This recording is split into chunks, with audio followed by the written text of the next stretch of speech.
Oi, gente, tudo bem? Então, como eu tinha prometido lá no Stories, né? Perguntei se a galera queria. Se já tinha lido os posts, né, que eu fiz sobre gravidez planejada e gravidez não planejada.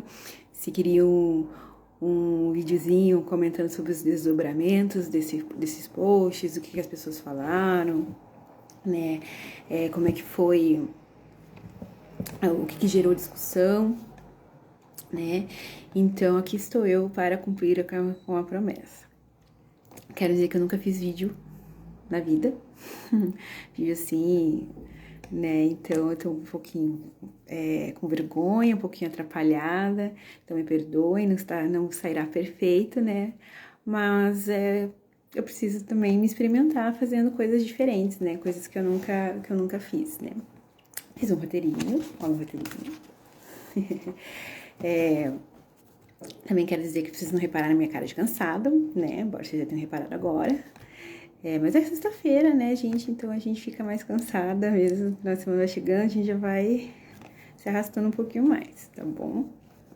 Mas então, no primeiro post, que é o post do Girassol lá, a gente fala sobre a decisão de ter filhos, né? E uma das coisas bem importantes é que ter o filho não necessariamente significa que a pessoa queira ser o pai, né? Então a gente precisa levar em consideração o que tem essas diferenças do ter e do ser, né? Então a gente parte do princípio de que a gente tem dois adultos responsáveis que estão cientes das suas escolhas, estão cientes das consequências que essas escolhas trazem, estão cientes das implicações que são trazer uma criança ao mundo, né? Saber quais são as consequências disso, né? Saber que não é só ter o bebê, né? Que que a filha é gasto, o filho tem demanda, o filho precisa de atenção, né? E daí a gente parte do princípio que essas pessoas estão cientes e elas estão realmente dispostas a darem a atenção e o cuidado que aquela criança necessita, né? Então, partimos deste princípio, de dois adultos responsáveis e cientes das consequências que é ter um filho, né? Uma outra ponto se levantou também, é uma decisão difícil e a gente precisa entender que nem tudo são flores, né? A gente tem o bebê idealizado, que a gente acha que não vai dar trabalho, que é perfeito, que é cheiroso, que é o mais inteligente de todos. E daí, de repente, esse casal, essa mãe, esse pai, eles se deparam com um bebê real. E eles descobrem que é um pouco enlouquecedor mesmo. O início, o princípio dos cuidados, né? Nunca mais, né, vai ter sossego, não vai dormir mais, não vai poder fazer mais as coisas que gostava de fazer, com a periodicidade que gostava de fazer. Então, o bebê, ele tem muita demanda. Tem muita demanda de amor, tem muita demanda de afeto, tem muita demanda de atenção, de cuidado. E a gente precisa estar ciente que o casal é responsável por isso, né? Não é só a mulher, não é que ela que é responsável pelo cuidado com o bebê. O homem também é responsável pelo cuidado com o filho dele, né? Então a gente parte esse cenário ideal de duas pessoas tomando uma decisão conjuntamente para ter o seu bebê, né? Também a gente precisa levar em consideração que por mais que você planeje, que por mais que você idealize, tenha o seu plano perfeito, as coisas podem não ocorrer como você planejou, não ocorrer como você idealizou. O casal planeja, beleza. Só que já na gestação vai começar a ter os conflitos, né? O casal pode ser que ele tenha dificuldade em alinhar as suas expectativas quanto à educação, quanto à maneira de como criar uma criança. Então a gente também tem esta questão, né? A gente, por mais que a gente planeje, nem sempre aquilo que a gente planeja, que a gente idealiza, é o que vai acontecer, é o que vai dar certo, né? E daí a gente precisa trabalhar da melhor maneira com as armas que temos, né? Fazer o melhor que podemos, né? Outro ponto também que foi perguntado, eu até comentei lá, e quando só um quer, né? E esse é um ponto bem delicado, assim, só um do casal quer.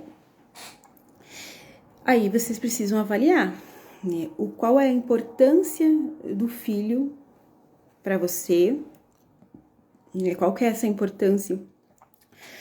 Precisa avaliar se você está disposta ou disposto a ter esse filho para, e levando em consideração que essa é uma demanda de afeto muito grande, por muito tempo. Então, você precisa levar em consideração se você está disposto a ter o filho, se você está disposto muitas vezes a não ter o filho, né? Ter um filho só porque o parceiro ou parceira quer, não é legal. Ter um filho só porque seus pais, seus avós, vocês casaram e os avós querem um neto logo, também não é legal. Não tenha um filho para atender as expectativas dos outros, né? Porque a gente tem que depois a gente se depara com o filho real e os outros não vão te dar aquele, talvez eles não te deem aquele suporte maravilhoso para você lidar com esse filho real, né? Então, não é legal também, né? Se você não quer ser mãe, se você não quer ser pai, deixe isso claro para o seu parceiro, né? E daí muitas vezes vocês vão precisar sim repensar a relação de vocês quanto a isso, né? Se vocês realmente querem estar juntos, o quanto que o filho, quanto que a decisão de ter o filho, o quanto que isso interfere, o quanto que isso pesa para que vocês continuem juntos, né? Então, isso precisa ser pensado também, tá? E daí, muitas vezes, vão precisar buscar lá ajuda do terapia de casal, lá do terapeuta, né? Buscar essa relação, né? Ter um filho só para agradar o parceiro, que não é o teu sonho, não é o teu ideal de vida, não era aquilo que você queria, não vai ser legal, vai causar muito sofrimento para você, vai causar muito sofrimento para a criança, né? Então, vamos evitar este sofrimento conversando sobre isso, né? Converse com o seu parceiro, converse com a sua parceira e perceba o quanto que é importante ter ou não um filho para você e ter ou não um filho para ele, né? Essas coisas e o quanto que isso pode interferir na relação e o quanto que muitas vezes essa relação precisa ser repensada e até mesmo às vezes a questão de um término, né? Porque se é uma coisa, um desejo muito intenso para um e não é para o outro, vai haver uma incompatibilidade, né? Então um tema que precisa ser discutido bem no começo do relacionamento, muitas vezes, né? Para não termos surpresas, né? Agora, pausa dramática. Sobre gravidez não planejada. De quem que é a culpa de uma gravidez não planejada? Né? Eu te digo que a gente não tem culpados. A gente tem pessoas que são responsáveis, né? E daí a gente precisa levar em consideração uma gama de coisas. Então, a gente precisa falar também sobre a eficácia dos métodos contraceptivos. Isso já vai lá na questão do desejo de ter ou não um filho, né? Nem todos os métodos contraceptivos, eles não são 100% eficazes. Eles têm a sua margem ali que pode acontecer de uma gestação, né? Então, a pílula não é 100% eficaz, tem antibiótico, corta efeito de pílula, tem ervas de São João, dependendo do corta efeito de pílula. Então, a gente precisa, às vezes, ficar atento a essas coisas, né? Laqueadura, às vezes o corpo ele consegue se religar, né? Então tem um período que depois que a mulher faz a cirurgia de laqueadura ainda, o corpo ele pode voltar ao normal. Tem casos de mulheres que já ficaram grávidas 2, 3 anos depois que tinham feito a laqueadura. Então, são os mistérios do corpo e são a questão dos métodos contraceptivos atualmente disponíveis não serem 100% eficazes, né? Aí a gente precisa levar em consideração também uma questão social, que a gente culpabiliza muito a mulher por ela ser responsável pela questão dos métodos contraceptivos. Mas o homem também tem que ser responsável, né? Então você, meu querido homem que está me vendo neste momento, se você não quer ter filho, use o seu método contraceptivo que você tem disponível, que é o método de barreira, que é a camisinha, né? Agora tá, aconteceu, ficou grávida, vai levar essa gestação. Também a gente falei ali no comecinho, né? De quem que é a culpa? Não adianta tentar achar culpado agora, né? Não adianta chorar pelo leite derramado, né? Não adianta ficar falando assim, nossa, se tivesse feito isso, tivesse feito aquilo. Nesse momento, isso daí, falar pro casal, pra mulher, nossa, você errou, você fez isso, tinha que ter feito aquilo, isso daí não vai resolver, isso daí não vai ajudar, não vai ser efetivo, né? Então a gente precisa, o que a mulher, o homem precisa nesse momento é do apoio da família extensa.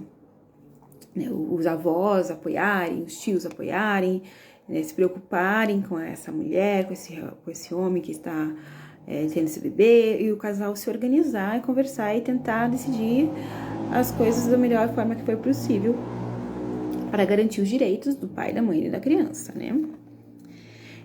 Uma coisa que daí tem muito impacto daí numa gravidez não planejada é a questão quando a mãe tem alguma questão de saúde, né?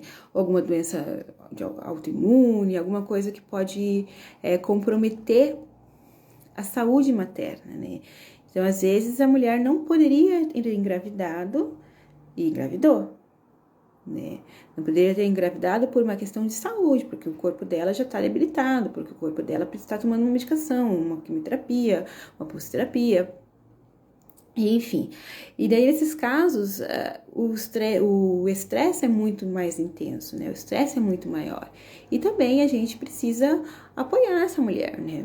A gente precisa entender que essa mulher, ela não tá só com a questão da gravidez, ela tem uma questão de estresse, da saúde dela, né, que pode ser agravada. Ela tem a questão do estresse, que às vezes ela tá tomando uma medicação que pode interferir no desenvolvimento do bebê dela, né? E daí também a ajuda da família, a ajuda do parceiro é fundamental, conversar sobre os medos, né? Acompanhar nos exames morfológicos, isso é extremamente importante, né? Nunca deixe as mulheres que têm uma condição de saúde irem nos exames morfológicos sozinhas, né? Aliás, nunca deixe sua parceira, sua companheira ir no exame morfológico sozinha, né? Ele pode acabar não tendo uma notícia muito agradável e a pessoa, né, vai precisar de um amparo. Então, os exames morfológicos são muito importantes na gestação e eles precisam ter uma atenção especial. E eu acho que eu falei tudo. Né? Queria perguntar se vocês acharam interessante, se tem algum ponto que vocês querem colocar, sugestões, dúvidas, traumas, né? E muito obrigada.